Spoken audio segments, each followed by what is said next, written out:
right, Seth. So I know you as a mastermind leader. Is that a mastermind leader a thing? I guess it is now. I get this random email. Put that on my bio. You should put that on your bio. But I walk into something I'm really not fully. I don't really fully understand, but the email seemed intriguing, so I show up at a mastermind for Voice and Exit, and something I'd heard about and seen around, but had never really experienced. And I walk into a beautiful home filled with amazing people, and even though we've only had 2 to this point, they've been really, really great. I've had a lot of growth from those, and you're a big part of putting that together. And the Voice and Exit conference, is that what you would call it? Mm-hmm. Yeah. Yeah. So why don't you give everybody a little bit of a background, since they may not know where you come from and how we got to my kitchen table. How we arrived here, next to your books and your Buddha. So what you were invited to, it's interesting. You're one of the few people who hadn't been to the conference before, but I had met you briefly, and CT was like, yeah, he's a great person to have in there. So there's only a couple people who hadn't been to the Voice and Exit conference before coming to the mastermind. But Voice and Exit is a conference and festival here in Austin, Texas that we started about 5 years ago. We're going into the 5th year. And my co-founder, Max Borders, and I started it kind of with the intentions of creating an event similar to TED, but much more interactive, immersive, and kind of weaving in storytelling. My background's in film production, storytelling, so it just was a natural, film production, event production. It's really the same thing. And but our intention was to take the short format concept, but make it more narrative and go into concepts that were much more contrarian or sometimes radical than what TED would touch. And we love TED. There was a lot of inspiration there, but it just, all of the things in the band section of TED were like the most interesting, and even if, and they just TED to me just has too much of the academic community's like intolerance for pushing boundaries with ideas, frankly. So really it's evolved over time into a 4-part conference/festival kind of hybrid experience that is all about immersing attendees into a future world. So maximize human flourishing is kind of one of the rallying taglines of the event. And all the different speakers are coming from various paradigms. So the idea is to kind of weave a cohesive worldview of what a future world might be like, from everything from personal mastery kind of stuff, consciousness-oriented stuff, even spirituality-oriented stuff, all the way up to biohacking, and then going on kind of higher levels of community and world, entrepreneurship, education, medicine, law, governance, money, currency. These are all paradigms that kind of compose what we call society today, or what we call like the world out there. So what we do is we curate different thinkers and doers who are creating future paradigms that are more aligned with human well-being as we see it. And when you put them all together, you get this kind of tapestry of like, whoa, the future could be really badass, and why are we not doing this right now? So that's kind of what it's all about, and ultimately it's a community of people who are fascinated by what the future possibilities of the world really could be. Not in just like a Star Trek kind of way, but what are the practical steps we could take to go to something that we would call closer to an ideal? Yeah. So we are pretty idealistic. We're just open about that. We're like, yeah, we're idealistic. Of course we're idealistic, but we're idealistic with practical, right? So we're big dreamers, but we're like, okay, now how are we actually going to do that? What's the next step? So we like to curate speakers that are actually paving the way to a better world, for lack of a more totally cliche way of saying that. I love the maximize human flourishing. That's a really fun mantra to stick onto an event like this. And you said you've been doing it for 5 years. What have you seen in that 5 years as far as growth within the event itself? But then if you're looking at principles and practices that you can apply in real world, right, outside of the event, have any of those things taken hold in that 5 years? Have you seen some things come to fruition that may have been spoken about at the first or second event that we may have like reflected on now? Yeah, that's a good question. Yeah, a lot of projects have moved forward. And we actually didn't set out to label it a festival of the future. It's kind of taken on that tone and tagline, actually, festival of the future. But we didn't actually set out to do that. It turned out that somebody who drove 2,500 miles to come there and loved the event was like, I feel like I'm living 10 years in the future. And we started hearing that common feedback. And so somebody actually who attended said, it's like a festival of the future. And we were just like, that sticks. Sure. That works. But yeah, no, Joe Quirk, who spoke in 2014 about seasteading, which is this concept of creating floating ocean communities, like out on the ocean. So we have sovereign, unexplored, kind of unclaimed waters out there, right? Like all physical land on the earth has been claimed by one, governing force or another. So we can't be Christopher Columbus anymore, right? Like, the new land where we can find new ways of establishing governing structures and money systems and like new paradigms, really from scratch. And that's why, people want to go to the moon or they want to go to Mars to do that, which is all cool. But there's also people on Earth who are still looking for new physical locations to build new communities and experiment with new communities. So Joe Quirk, who's awesome, I highly recommend seeing that Voice and Exit talk. It was a great talk.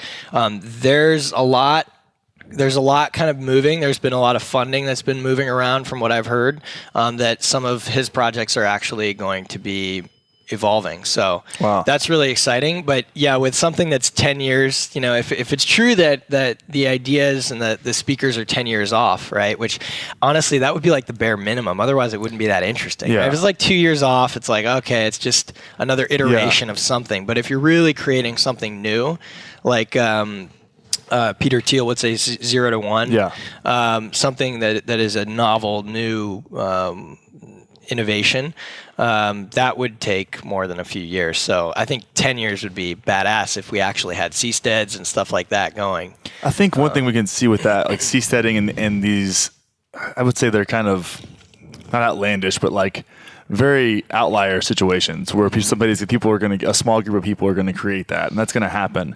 I think what that does is kind of shift the baseline for what's possible a little bit for the majority of people. If you think 10,000 people live on a seastead and create that, it's then shifted the like collective consciousness into what could be possible. That becomes a thing, and once that becomes a thing, it kind of shifts the middle over a little bit, and it's like, maybe I can just explore a little bit more in my day-to-day life, and nothing may change drastically, but I love that there's so many different areas you can push and kind of create new boundaries and just expand the imagination. Like someone asked me the other day, like where do new ideas come from? And I was like, well, you got to be comfortable being uncomfortable and expanding your imagination by not really knowing and searching. Yeah. Yeah, and really more than anything, like there's no new ideas. There's just new connections, right? You're making new connections that haven't been made before, I think. All the ideas are out there. It's about making novel connections. And that's where I believe new ideas just come from novel connections in the brain and novel connections of your experience. But yeah, no, about what you were saying, we're kind of born into this world in a geographic location, right? And it's like you come up in that space with all the laws, social norms, parenting, teaching, education structures, all these paradigms of society sort of infuse you with an experience of the world, right? Yep. And so you just you don't even realize that you take it completely for granted that's just what the world is, right? Okay, it's an agreement. It's an unconscious, you're unconsciously competent, very unconsciously competent at living the norms of wherever you're born. And that's based on geographic location. So what I think Voice and Exit kind of embodies in things like seasteading and going to Mars and creating a new is this kind of like, oh shit, what would we do if we had a kind of fresh slate to create from? And I do think that more and more as micro communities start popping up around the world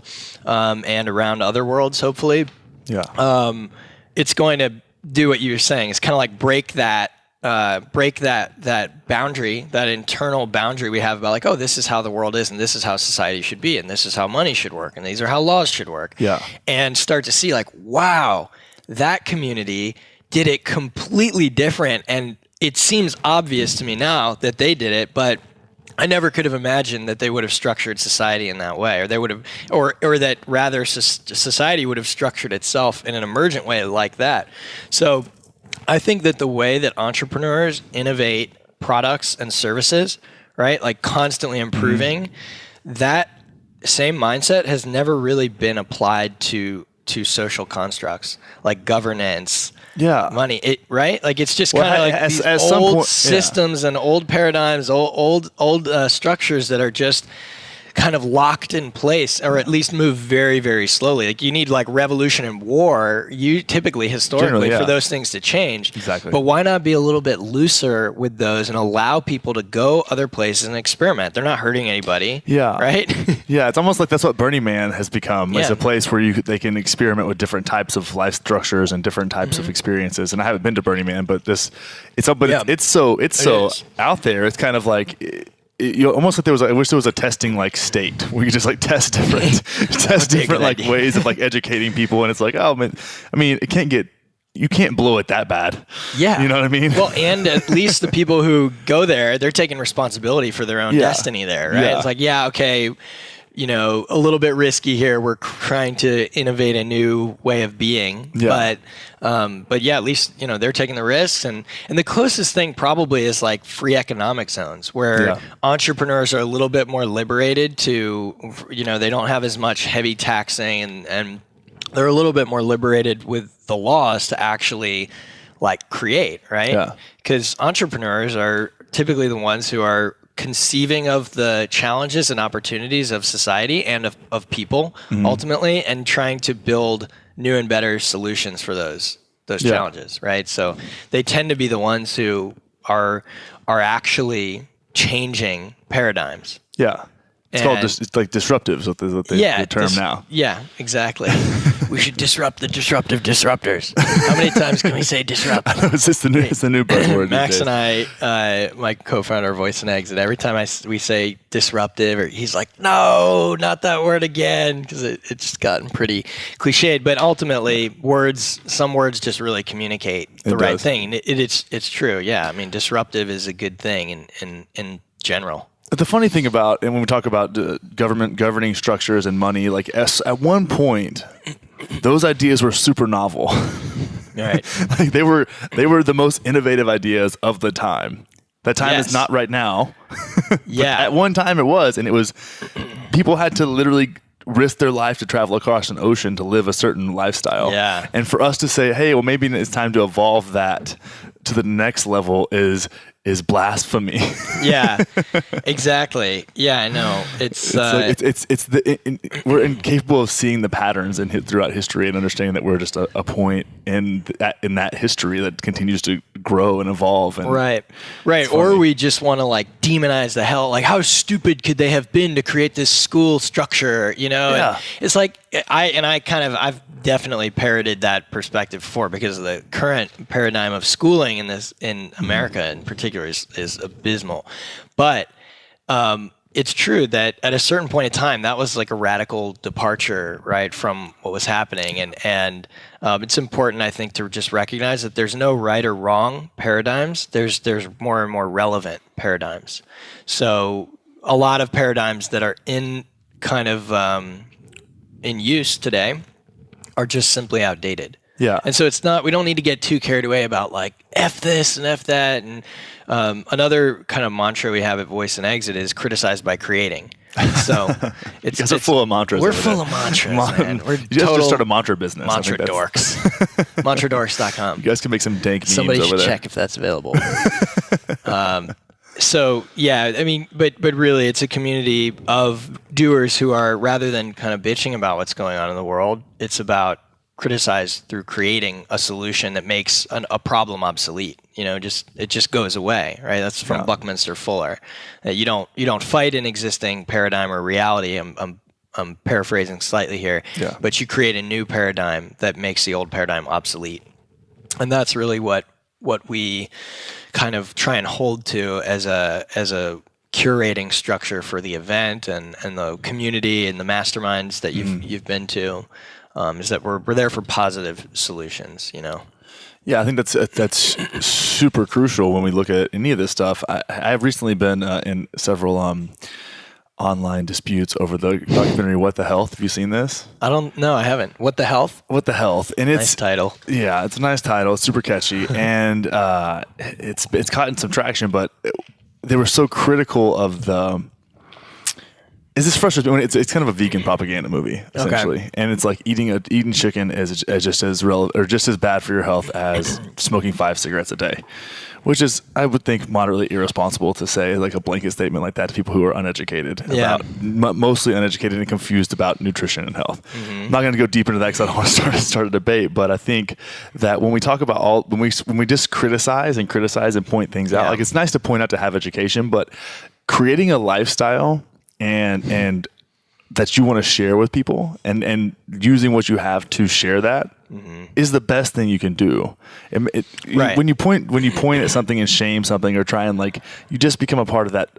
It's just it's just usually the privileged people pointing at the privileged people and blaming them for something, while the people that are actually suffering just continue to sit there and like look up at you like, what's going on? Yeah. And versus trying to bring everyone up by leading by example. If you will. That's the best form of protest, right? Is just being the future paradigm that you see and want to embody, and it's contagious, right? But yeah, the moment you start pointing the finger and making people feel wrong, even if they are wrong, it doesn't matter. If you make people feel wrong, there's some inherent part of the human spirit that just completely rejects that. Doesn't matter if you're right or wrong. It's like, no. You're not going to tell me what it is. Exactly. Right? It's like, have you read How to Win Friends and Influence People?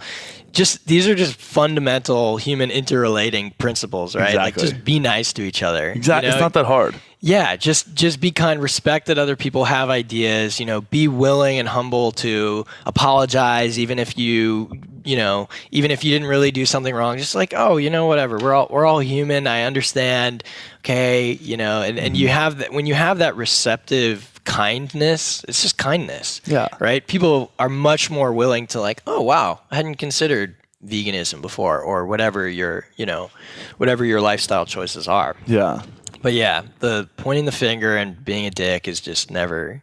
Yeah, it's like our clique versus everyone, kind of this mentality that just it keeps you ostracized in a way. And when there's unity among like majority of what we believe is similar, let's lead as a big group and pull this thing as far as we can up and forward. And often you kind of have to question, and I mean, I think it's majority of the time, you have to ask the question, is this person more interested in being right or more interested in helping other people take on this lifestyle choice that they think is actually really healthy for them? Exactly. Right? And most of the time, if you ever came to that point in a debate, they would choose to bash you over the head and be right rather than actually right? Because if they really cared about you being vegan or whatever the choice is, they would do everything they could to befriend you and to tell you how much they care about you. Yeah. Like, I love you, dude. I you don't have to do this. Appreciate your choices and your freedom to make choices, but this is really, I think it's really important stuff, Yeah. But a lot of times it's nothing like that. It's like, fuck you, Connor, you're wrong. I can't believe you've got these weightlifting books over here. You're such a meat-eating jerk. So I can't believe you kill things. I can't believe you kill stuff. I can't believe you kill stuff. I saw that bow downstairs, Connor. Yeah, that's one of the 3 that are floating around the house. That's always an interesting conversation to have with people that get surprised that I like killing something, like hunting. Hunting is a hot topic with a lot of like the consciousness community. Because on one end you have the people that believe that that's a very, like, if you want to say, the word consciousness gets overused, but it's a very conscious thing to do to at least see where your food can come from and being super involved in the process and taking an active role in being like a predator species, if you believe that's what you are, versus the live and let live type of type of mentality, which is I see the point in both. I see the validity in being vegan, and I honestly respect a lot of people who are vegans for that, taking that stance and being very. I respect the dedication to that. Yeah, well, I became vegetarian actually about 1.5 years ago. Yeah, and I'm not vegan, but I can totally appreciate, and I'm starting to respect it more and more for different reasons. But to go back, rewind a few years, I was like a paleo stomping, we came from monkeys, we need to eat meat. Like I really parroted that philosophy. And I the same thought process that you had. I was like, okay, if I'm going to kill something, right? Like if I eat a burger or something, I'm just paying somebody else to kill it. Yeah, it's just a few steps down the chain. But the truth is that I need to take responsibility for the fact that I'm making a choice of paying someone to kill that for me. You just being conscious of the whole process. Right. Yeah. So I decided I'm going to go kill something in order to feel exactly what it is and see if that changes anything for me. So I went hunting with a friend and mentor of mine, and I shot 2 giant wild boar. And, I didn't have like a cosmic conscious experience or anything like that, or I really felt, I felt the experience. I was, like walked over to the animal as it was taking its last breaths. And it was definitely, I felt my heart kind of feel for it. I was like, this is a living creature. But I didn't, go vegetarian or anything right after that. It wasn't until, years later, really. But I think everybody, who does that should have that experience, right? Yeah. Be a little bit more connected to your choices and the responsibility for those choices. Yeah. It's super important. But yeah, the more for me, it ultimately became a personal choice of, I want to embody that kind of change that I see in the world. And for me, it became a question of, truly, and this might sound cliche, but it was like, what is love? I kind of had this internal dialogue about what is love? I want to embody love. I truly want to be an embodiment of love in every way. And it came to me in such an experiential way while I was meditating that killing another creature, if it's running away from you, it means it doesn't want to die, right? And to me, that I just had this experience. I can't put it into words because it was an experience. It was a very intangible experience that I had internally of, that doesn't make sense. That's not in alignment with what you say that you're about, And so it kind of went from there. But beyond that, it's all the modern farming practices are really just that kind of makes it a no-brainer when you really look at it.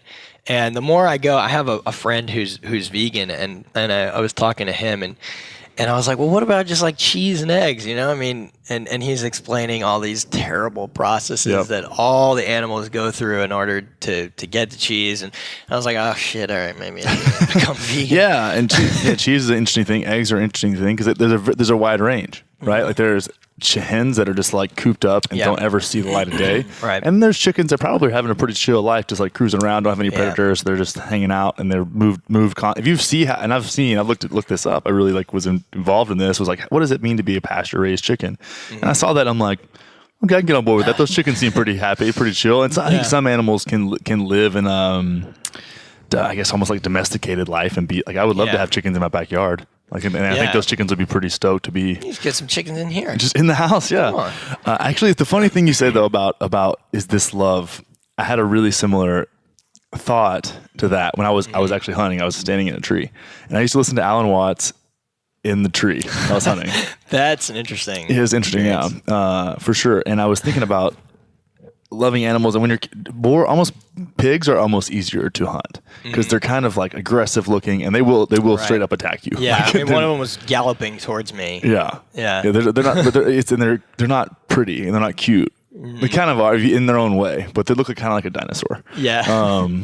But deer are a whole different deal, especially when you're bow hunting. Yes. Like they're very beautiful animals. They're very majestic, and like magical almost. Yeah, and they move so well, and they're pretty, and they play with each other. It's sometimes it's hard, and I know that me like taking one deer is like 4 months of food. And if I was to replace that with whatever I would buy at the store was, it would just, it makes, it's a no-brainer there. But it never gets easy. It's not like it's fun in a way to hunt because you feel very much like a human, but like a human animal, but it's not like without that little like twinge every time, Yeah. But I had this feeling, and I thought about that, and I was kind of reflecting on that experience, and I thought about love, and I know I love these animals. And I got to thinking about that, and I was like, well, I'm kind of taking that predator role as a human animal, and that's the decision that I make because I don't have to make that choice, but I do. And I was like, well, what are other predators that are apex to me in this environment, that are better suited for me in this environment? And I've actually thought about hunting bears before too. And I was like, now, I don't want to get eaten by a bear. But if a grizzly bear came out of nowhere and smoked me and like clawed me in the face and I was done, this grizzly bear killed me, right? And ripped me to pieces. Would I still, in that moment of that happening, be able to have love for that bear? And I was like, yeah. Because that's it. I'm choosing to be in that system. Yeah. I had to have an advantage. Yeah, I have lots of advantages. I have technology. I have a bow that shoots 420 feet per second. Like there's things, but at the same time, like if I'm walking through the woods with nothing and, Papa Grizzly Bear decides he's hungry, like that's the game. That's the game I choose to play. And once I made that decision, I was like, all right, I can do this a little bit more. Dude, you're Buddha if you can hold love for that bear while he's ripping. I'm sure I would have loved it. They go from the gut. They go gut. I love you, man. They go gut first. I get that it's just your genetic programming. It's you choose to play the game, but we're all innocent underneath. Yeah, exactly. Right. But to go back, we kind of derailed into vegan world there. But what are some paradigms that you see in this world that could be that are maybe could be addressed with the biggest impact? I mean, we brought up education a couple of times and agriculture too that I definitely resonate with. But what are some that you connect with you? I mean, the true answer to that is, for me, education. It does come back. I mean, we could talk about currency, financial systems, like law, governance. Those have major impacts, but ultimately those are pretty top-down kind of changes, right? Like those are external structural changes. But everything that we've created that is an external structure, whether it's government, money, medical systems, medical philosophies, all of these come from our internal states of being, our internal consciousness, you could say, right? But you could even take it, you could not use the consciousness word if you don't want to, and you could just say it comes from the virtues and the learning and the development of intelligence that we gather, right? And what we embody. And then when we have that internal intelligence, the way of reasoning, the way of logic, the way of being in alignment with virtues that we all find to be commonly good, right? Then we say, okay, well, we're going to create a medical system, or we're going to create a governing structure. The level of intelligence that you bring to that problem-solving situation, right? Like founding fathers, what was their level of intelligence when they came into that conversation, right? If it was different, it would be a different result. Yeah. Right? So it's all, ultimately, this all boils down to human beings and how they express their intelligence, if you want to call it that, or consciousness, if you want to call it. I prefer to call it that. So truthfully, education is the only thing, and that does, on a deeper level, that embodies spiritual pursuit, I think, as well. Meditation, going deep within the self to uncover possibilities and resolve, conflicts that you have internally. And through doing that, we come more into alignment with, I believe, what we all gravitate towards as common virtue, common good, you could call it. So ultimately, though, the current paradigm of education, and we can't even call it education, honestly. We can't. It's schooling. It's conditioning. It's schooling, conditioning, training. And it's 18 years of it. And I'm talking about lower education, K through 12, basically, compulsory public schooling, especially. So, and it's sad because it really does come out of the 18th century. The model of the current paradigm of of education, what we call education in this country, comes from the 18th century, comes from Prussia, a system that was designed for an obedient workforce and soldiers, essentially. And this is not like conspiracy theory stuff. Just look it up. It's just practice. It doesn't exactly, take much to understand that yeah. this is why it's all set up this way. It makes a ton of sense. Right. It was industrial revolution was happening in the United States, Yeah. and the big industrialists basically contributed a lot of money in order to help erect a public compulsory schooling system, which was about building a workforce. Yeah. And they thought this was like, this is so virtuous. We're building the country's workforce, right? Because at the time, we need their them to mentality, be their mentality was like manifest destiny, build it as big as we can. Like they were very hungry for that at some point. Yes, and in order to do that, they needed a workforce to actually carry out and execute that. And that workforce did not need to be creative thinkers. No, it was detrimental for them to be creative. They specifically said, we do not want them to be independent thinkers. We want them to be able to follow instructions well. Exactly. Right. So obedience became the objective of the current structure and paradigm of schooling in this country. And what that has resulted in is a completely creatively hindered several generations. It's just a fact, and I'm one of them, right? Like I came out of public schooling, and by the time I was in my senior year, I was like, "What the hell is going on here?" Yeah. And when I graduated, I was like, "What was that?" You know, what was that? What was that? I just came out of that, and I don't want to come too much like first world problems, you know. There's definitely, like I went to what would be considered a better public school in the country in Langley, McLean, Virginia. But it was a public school, and so all the judgments of first world problems aside and all that, like we can do better, right? And today certainly we're not in the Industrial Revolution anymore, and we do the challenges and opportunities that humanity has in front of us require independent thinking, independent problem solving, creativity, and ultimately the pursuit of why we're all human in the first place, right? Which is not just to build shit, but to actually uncover deeper states of experience, I believe, right? Ultimately, if you can feel bliss all the time, or you can, be pissed off while you're surfing, what would you choose? Right? Like, I'm surfing, I'm pissed off all the time. My internal state is your experience of life, right? Yeah. So, but if you can uncover beautiful states of consciousness, beautiful states of being in any situation, then you're gold, right? Yeah. Especially if you're getting killed by a bear. Yeah, if you can cover bliss and you get attacked, mauled by a grizzly bear. So just to answer, I'm blathering on now. No, this is great. But education to me is the major leverage point paradigm that if we could shift it would shift. If you could empower one generation to be very free thinking, very independent at problem solving, while also understanding the power of interdependent problem solving, like collaboration, respecting that Connor's probably got some really good ideas that if we talked about, it would improve my ideas. And that collectively, when you bounce ideas around, they get it. The sum is that they get improved. We had Keith Sawyer spoke about this at Voice and Exit last year, about group genius and how the myth of the lone creator who invented everything, right? Like, no, it was throughout history, people were iterating towards flight or a light bulb. And it was just the one person who made that final connection and invented it and called it what it is. Yeah. But the minds of individuals are what express themselves externally in society. And so education and the shepherding of intelligence and of the human spirit, frankly, is the most important. And the current system is a monoculture. It's an absolute monoculture of.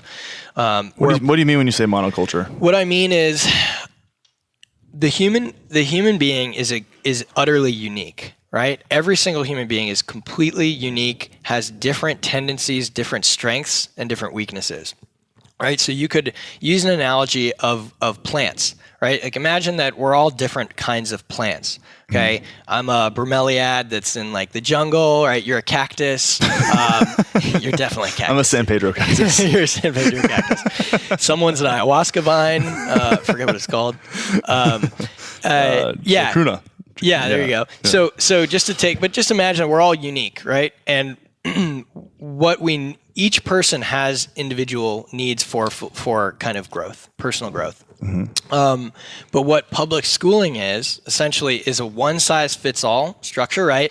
It's millions of minds will all get the same curriculum, the same kind of top-down way of growing plants. I'm kind of mixing a little bit here, no, you're good. but ultimately, imagine that it's a greenhouse, right? And there's these millions of different plants, and you put all these different plants in there, like cactuses, different exotic flowers from the jungle, and you put them all in one greenhouse, and you use the same amount of water, same amount of sunlight, and the same humidity levels for all of them. What would happen to all these different plants? None of them would be optimal. None of them maybe a few. A couple. Yeah. This is how I describe it. A small percentage would by luck have the optimal the optimal conditions to thrive. Then there would be another group that's like pretty optimal. They got everything they needed, but they never reach their full potential. And then there's a vast majority who just kind of are hindered and stifled, and their branches are curling up, and they're like, they're just dying. And then there's truly the ones that the creative spirit just absolutely dies in. Yeah. And so that's what I mean by monoculture. That if we look at this like a garden, right? The gardening practices of public schooling are ubiquitous, right? It's the same principles for all. And that's the mindset, is everybody needs these 7 subjects, and they've got to have them in this exact way, and this is the standard curriculum for it.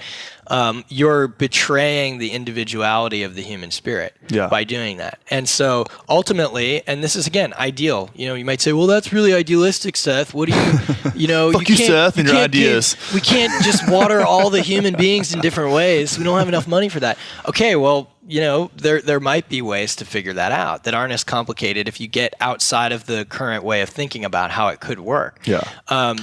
But ultimately, that is the challenge. Regardless of how we do it, the challenge is that the knowing that there are very individualistic. People are individual. People are very unique, and there's different ways of learning for each human being. And so, to come to a paradigm that is at least one step closer to being more capable and adaptive to the individual learner, and more specific to what really lights their fire, what really turns their life on. That's ultimately going to be a better paradigm. What I would call a better paradigm.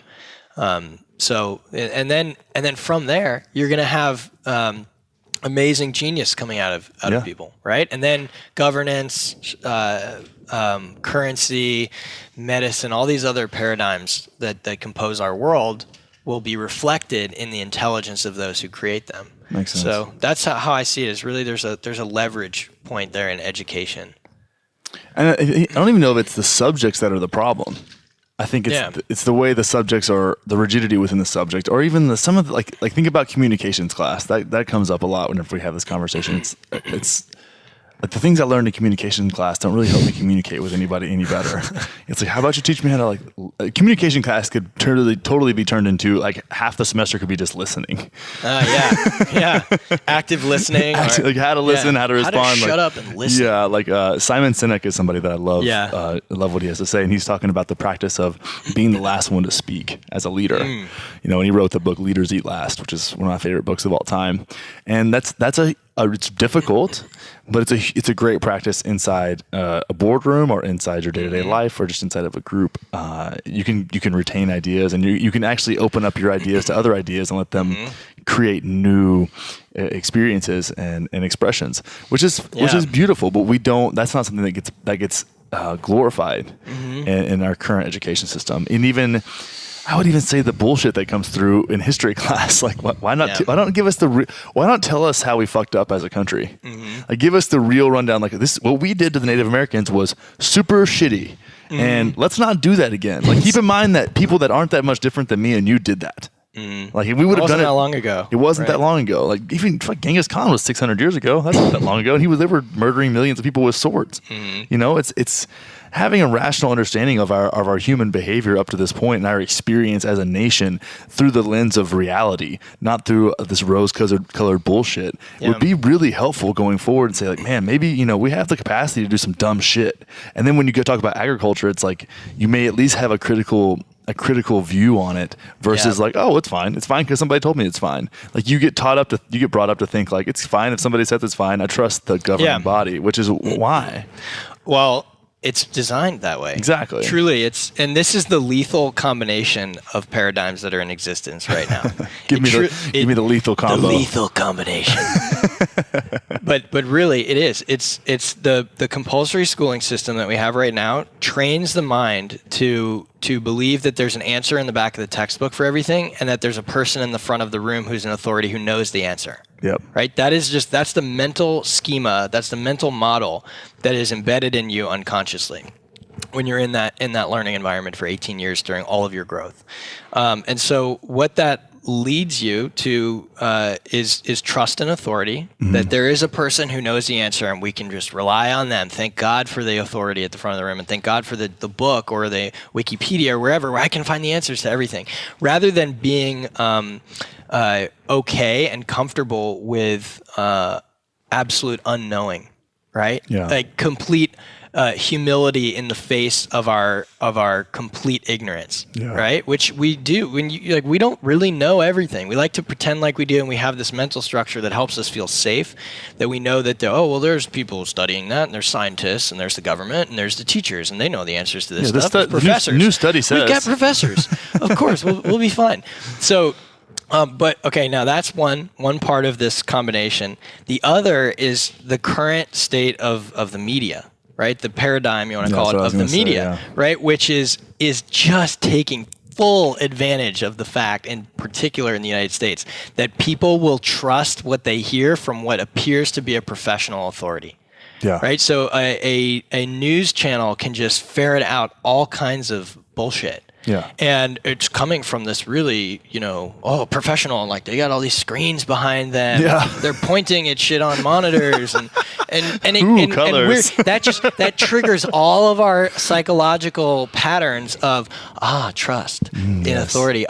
This person really sounds like they know what they're talking about. And we didn't develop that capacity of questioning, like, is this just bullshit, or is it? We didn't learn that in school. No. Right? You don't learn to question authority. People, you're discouraged from questioning authority. I found that out several times throughout education. Yeah. And then oddly, at the same time, we have this like cool cultural thing that's like question authority, right? Yeah. America, question authority, but it's like the most unquestioning of authority place in the world right now. You're free because we told you you're free. Yeah, it's an illusion. Oddly, it's like this. It's a strange situation where we are structurally like the freest country in the world, but mentally we're like the most shackled because of this schooling structure that has imprisoned the mind and completely led us to an incapability of questioning, like truly questioning, not just saying like, I don't know about that, but questioning it from the perspective of like, well, what are they really talking about here, and what's really going on, and the ability to do research and investigate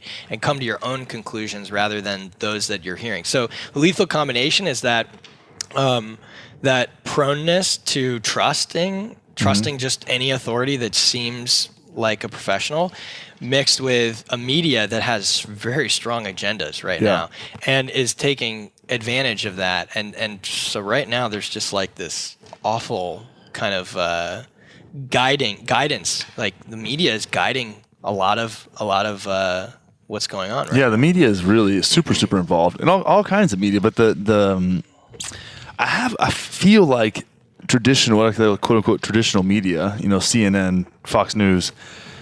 The best, of course. Fox News is my favorite. They have 2 black people on Fox News now, I think. I heard that. Yeah, they just doubled. Dang. They're really ahead of the curve. They're really this equal opportunity employer. If you're blonde and white and conservative. Sorry. No, but I feel like where are those organizations going to go in the next 20 years? Like, truth be told, like there's not any baby boomers listening to the show. They're all going to be dead soon. Yeah. Like those they're holding on. Like if you look at the demographics of those news outlets, like what are they going to try and keep the same like just dress up the same tricks in a different way because they have to know what they're doing.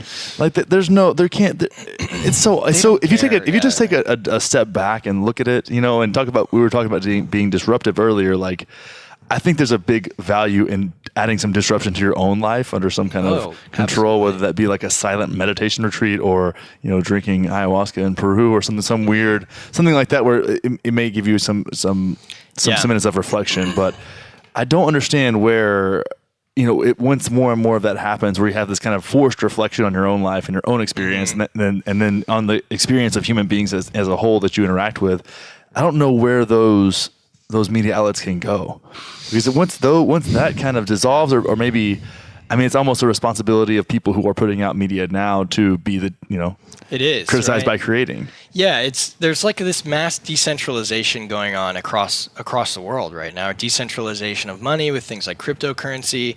Even like Uber, Airbnb are kind of decentralized. Am I talking really loud in the mic? No, you need to get a little closer to your mouth. Closer. Yeah. So even in media, there's been this centralization of just a few. You've named them basically that kind of monopolize the narrative, right? They monopolize the news narrative, and there's this binary of like, well, there's the conservative one and there's the liberal one. And everyone gets kind of locked into this like red, blue party side kind of thing. I'm a liberal, so I'm going to watch this one. Yeah. My parents were conservative. I'm conservative. I'm going to watch this one. Right. Yeah. And you get locked into this dualistic kind of paradigm that's like us versus them. And there's only two options. Yeah. But what it's going to take, and this is the decentralization factor of this, is independent journalism that is popping up. Things like YouTube are empowering this, or Facebook Live, or podcasting are empowering a whole. We're literally doing all three right now. Yeah. Whoa. Trifecta. Holy. We are the solution. We are the solution. Mevo, you're part of the solution.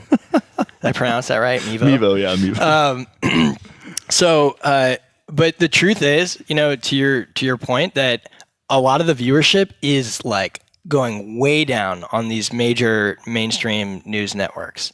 And a lot of other, then you've got YouTube channels that are doing independent journalism and are getting just millions and millions of views. But if you actually look at the views of like CNN, Fox, MSNBC, the views are not good on those shows, like 100,000 per episode or so. Well, no, Joe Rogan will reach way more people than they will. Exactly. With his own podcast alone. If you combine just three monsters, like a Joe Rogan, Alex Jones, and InfoWars, which does a ton of traffic, and then something like the Young Turks, which are, if you just consume that data, I think you can have a pretty well-rounded, InfoWars sometimes, but those are juggernauts in the modern media that are continuing to grow, like millions of subscribers on YouTube that opt in for free and then pay subscriptions. That's what they're there. But you choose to have that in your life, right?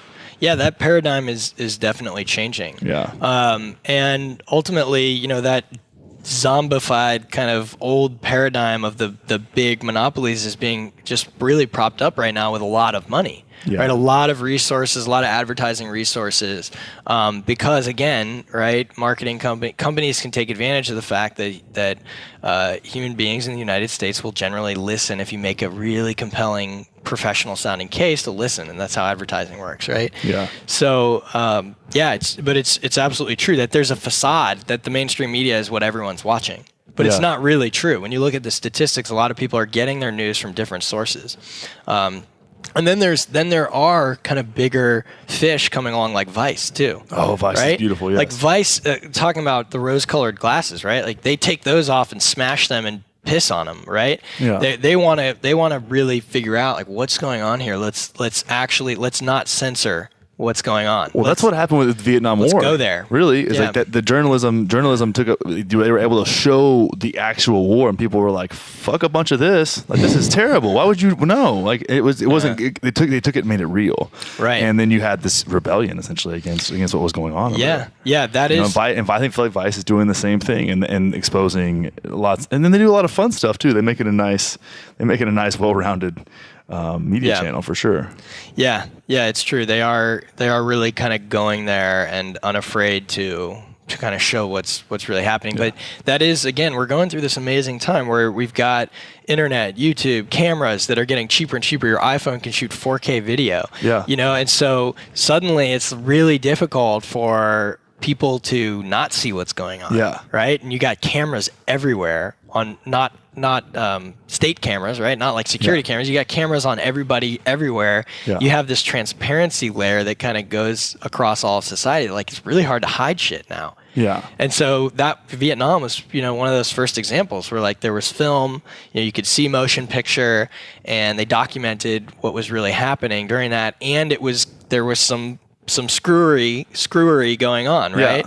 Yeah. There was some falseness going on about what was the start of that war, and so people were kind of like, "What are we doing here?" Yeah, yeah, it is. It's forced reflection because and there wasn't a filter on a new media. Mm-hmm. They weren't expecting that. That was what was so intense about it.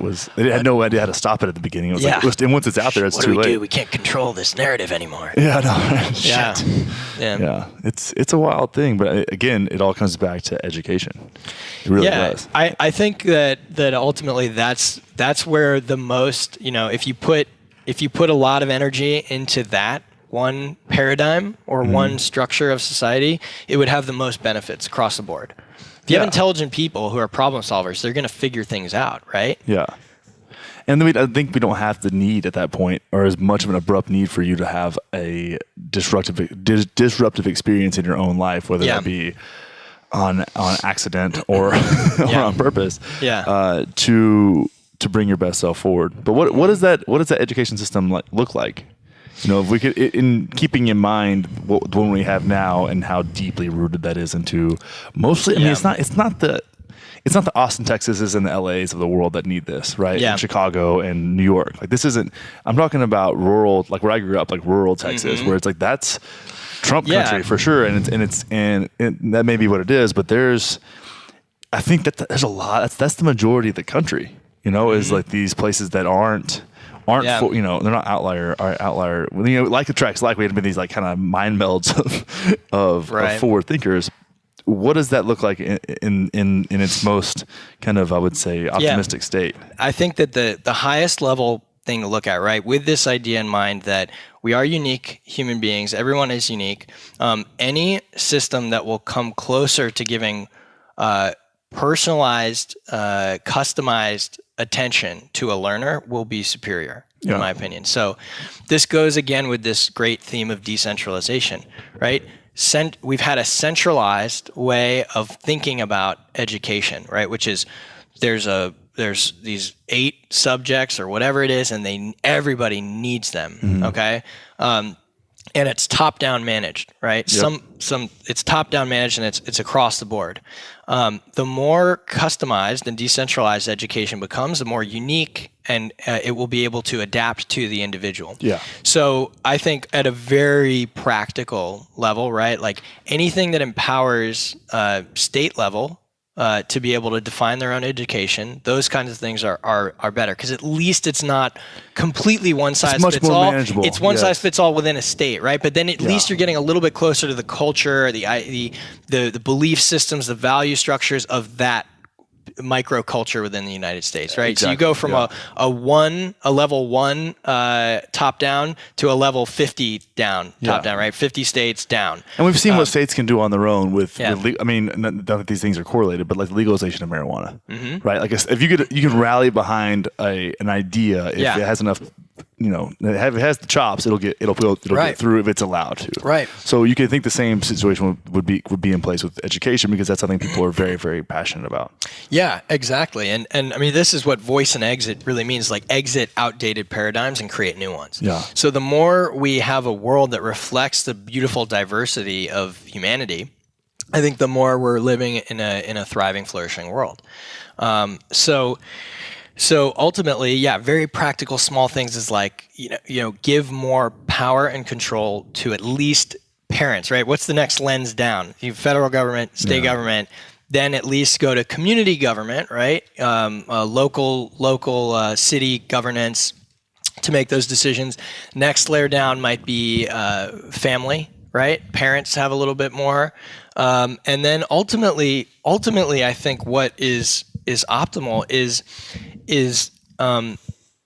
a structure that is wise in the way that it does, because maturity has knowledge and wisdom, typically, or not typically in this day and age, is not always in this day and age, but what we don't want is just to say like, well, children know what they need. And, and I used to actually believe that, like, no, the child should really drive the learning experience. And there's really interesting experiments that have been done about that, like the Summerhill School in the UK, which is a school where nothing is forced. Like there's the kids can go and they can just piss off if they want. They don't have to go to classes or anything. Really? Okay. Yep. Yeah, that's interesting. And I'll explain what that is really quickly here. But what happens is kids come to this school and typically they've still got these mental structures of obedience and authority. So they're holding the doors open for the teachers. They're like, oh, Mrs. Moore, thank you so much. Here's some cookies I baked for you. And they're being very, kind, but it's all kind of a facade. And then what happens is in about 2 weeks, 3 weeks, these children start realizing like, these teachers don't give a shit what I do. I don't have to come to this class. I'm not going to come. And I can actually be rude and they don't care because the teachers are just, they're there as observers who will provide an education if you want it. And so, it seems like there should be some middle ground there. Yeah, exactly. So, but what happens is that the children kind of, after 2-3 weeks, they realize that they don't have to play this obedience game anymore. So they can be more honest and genuine, and their genuine state at that point is pissed off at that. Like, I've been in this school. I hate this structure. Yeah. Right. So they rebel for a period of time, and they go, smoke cigarettes by the creek. They don't go to classes, whatever. And then over time, they kind of realize like, well, okay, I'm gonna, I've hung out away from all of the people for a while now. And like I've been hanging out with my friends like at the creek and playing and stuff like that. And then they kind of realize like, I actually kind of want to learn. I'm going to go in to check out this class and see what's going on today.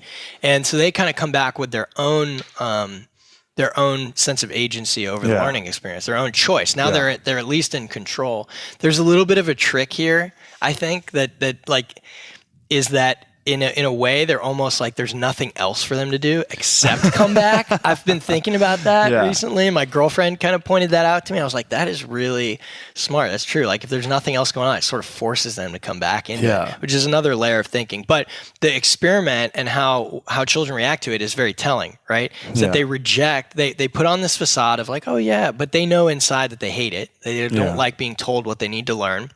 So ultimately, going back to your question, I think there's a balance there, right? There is maturity and wisdom in experience. And I think we need to come back to what are those virtues that adults should be embodying first, right? Like we need to take care of that so that we can actually be loving guides to the youth, right? Because there is this kind of trend right now. It's like, we don't need teachers. Like, I don't need I don't like this guru mentality, and like everything's inside of me, right? So I can learn everything on my own. Like, okay, well, can you learn a language on your own? Yeah. If you're a baby, like, can you learn how to speak English without someone who knows how to speak English speaking it? That you're modeling after them. So the truth is that there is a missing institution or paradigm that is a soft institution, right, of elder wisdom. Yeah. Right. Well, that's evolutionary too. Like we're meant to learn that way. We're meant to learn from people who have gained experience outside of our own. Exactly. And we see that in other animals too that love to learn. Like that is learning. That's education. But that elder class, if you want to call it that, in the way that it's largely been distributed across large populations, has been by forcing authoritatively that wisdom down their throats, right? And they reject that. So what a real great teacher does is they ask good questions. They ask questions that allow you to unlock different parts of your own mind that enable you to come to those conclusions that are wise or that are in alignment with your highest good on your own. Yeah. So I think that's where it's kind of a two-part thing, right? It's again, like structures won't solve it. It's always comes down to human consciousness or human intelligence and how it expresses itself through structures. So we need to kind of, I think, resurrect human virtue, like just being wise, basic principles. How to win friends and influence people. Again, like if we apply that to the learning environment, that would be a major step forward too. But having a mature level of wisdom to know what can nurture a child's creativity, their own ability to independently think, to live a life that is in alignment with their choices. This goes back to that unique individuality, right? Like, oh, this child is not a cactus. This child is more like this. So, right, I need to help them get into a music school or something like that, right? And because that is the nourishment that this soul needs. Like this human being needs that. They're requesting that, and they light up, right? They smile. They come to life when they're in that space. And I think that's the responsibility of education and the people who are shepherding education, is to help find that spirit, that fire that makes life really worth living, that brings out the bliss in the individual. And so that's it's a complicated question. There's no, my answer is there's no one size fits all answer, because exactly the opposite. We want not one size fits all. We want more customized. We want more individualized learning. And so it's going to be unique and everywhere. So you might go to one state or one country or one seastead or one part of Mars and get a unique philosophy of education that you can migrate to as it fits the learner, the conditions of that person. Yeah, and I think the key there, one thing that you brought up multiple times, is creative expression. And we feel when we're in alignment with what our values and what really gets us going, like there's a freedom to that. And I don't mean creative as in painting or drawing or music, those are all creative acts. But if we keep doing this, there's going to be people that are creatively engineers and are really creatively badass at spreadsheets by their own actions. Creative city planners, like that's. But allowing that expression to flow through them and creating a container for that to happen with knowing that people are people, but I think there's something to understanding the human psyche and our behavioral patterns, that instead of forcing them and pushing them is understanding them well enough to create the constructs where those can flourish versus, square peg and round hole type of approach. Yeah. Every human being is creative. That's like, there's this weird paradigm of the mind right now. We love duality. Well, he's a creative person, so that's fine. Like, creativity is a universally human characteristic, right? It just, it means that you're making connections. You're making connections. Oh, I didn't realize I could use this piece of glass to, hold together a table leg, or be a structure around a light bulb and make a lamp out of it, right? These are just creative connections, and you can do that with a spreadsheet.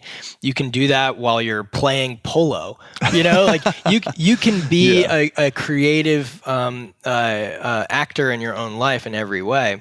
And largely creativity has taken on this connotation, like, oh, painting and dancing and music. Yeah. But those are just the really strong creative kind of spheres of life. But there's creativity in every way. Your life is a creative endeavor, right? Your life is a creative endeavor. Your life is a creative endeavor. So it's true. And that is something that, unfortunately, creativity has been the largest victim of the current paradigm of schooling, right? It's exactly the opposite of it's the mindset that there's answers, there's right ways of doing things, and here's the information, and you need to follow it and get in line with it. Exactly. It's not the creative free thinking. J.P. Sears calls it creativity constipation. That is genius. Genius. JP, sir. But you're caught up and you feel like you have to choose one. You have to choose one or the other. And in his experience, it was he felt like he had to be this kind of Eckhart Tolle stoic, mystic. But he was really just a funny dude. JP Sears? Yeah. I didn't know that about him. Oh, he's great. And whenever he made that transition and started if you go and look at his old videos, they're very much like how to deal with a narcissist. And it was like very straightfortable and almost like serious. You can tell if you know him now, and I've lucky enough to hang out with him a couple times. Like, I didn't know that. It's a whole different deal. Like it doesn't even seem right. He's like not, using satire to his advantage, which is hysterical. For me, it was funny because I didn't know that I could take on the form of being serious. Like I lived this character of like this bro, loud, kind of obnoxious, like funny, like this, and I expressed that in like coaching CrossFit for the longest time, and I kind of played this character and realized that I could, through reading and different things like that I was kind of became like a dichotomy. But I was always scared to.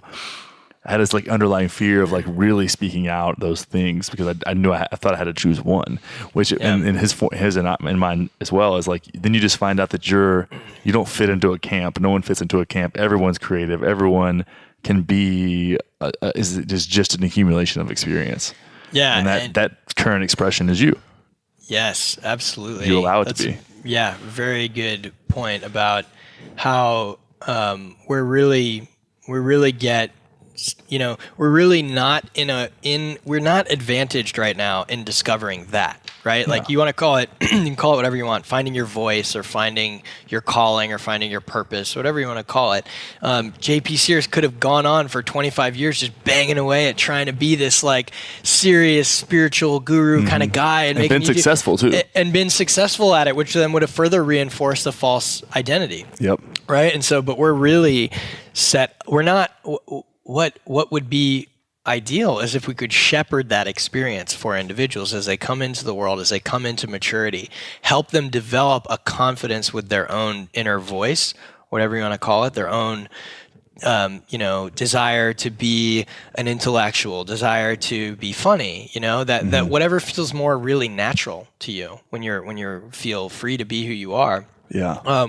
To be able to help children open that up at a young age and develop that ability and confidence to listen to that, rather than right now it's kind of the opposite. Yeah. Right? There's so many factors pushing you away from that and pushing you to be something that is based on expectations, external expectations, whether they're parental, peer, or governmental, or from teachers. There's just so much pressure on, and it's this lack of wisdom in the kind of elder class of like, oh no, they need this stuff and we should shove it down their throats. Make sure they get it. All they know is it's all going to be okay. Yeah.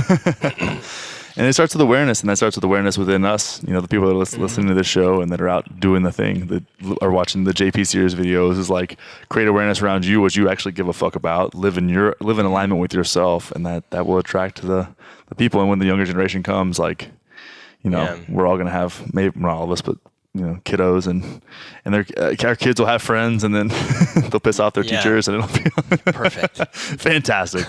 My kids' teachers are not, unless the education system changes before they're there, they're definitely gonna rile them up a little bit. Good. Well, Seth, man, I really love what you're doing, brother, and why don't you tell everybody where they can find you and what you're working on? Well, you can find me in Austin, Texas, if you want to find me physically. Yeah, I don't know. You can connect with me on Facebook. I have my production company is Radicle Media, Radicle media.com. That's, I do video production, TV production kind of stuff. And radical is that word radical is actually it's a growth term. It's the moment that a sprout comes out of a seed and turns into the root system. It's called a radical. Oh, cool. Yeah. I love that. So I named my company Radicle Media, and then voiceandexit.com. Okay. Just voice, how you'd spell voice, and exit.com for the conference and festival. But yeah, just you can connect with me on Facebook too. Cool. And then Voice and Exit's in March. Actually, it will be in May. Okay. 2018 will be the next one. May 2018. So we have so we'll definitely get you on this show between now and then a couple of times at least. Awesome. All right, brother. Thank you so much for coming by. Yeah, man. This was fun. All right, keep doing what you're doing. Thanks. Peace. Well, hope you guys enjoyed that little chat. If you are feeling real inspired right now, why don't you head on over to pleasuremonkeylife.com, click the community tab, and you are going to see a little link that says, hey, why don't you join the Facebook group? It's free for the first 1,000 folks. And we are getting close, guys. We're about halfway there. So it's growing fast. If you're loving this podcast, if you're loving what the podcast is about, you're going to get raw, unfiltered, goodness right into the Pleasure Monkey Life Facebook group. Just request access, everything from videos and articles to live podcasts, all kinds of fun stuff. And there's also going to be content in that group that you will not see anywhere else besides that group. Maybe a podcast that doesn't get released, we'll just release right into that group, YouTube videos, all kinds of fun shit. So if you're loving the show, guys, go head over to pleasuremonkeylife.com, click the community tab, and request access to the Facebook group. And if you're loving the show also, and you just happen to be, after you join the Facebook group, just go over to iTunes and give us a little 5-star review and some kind words. It'd be much appreciated. Check out our sponsors. Thanks for hanging around, guys. Much love to each and every one of you. Have an amazing, amazing day.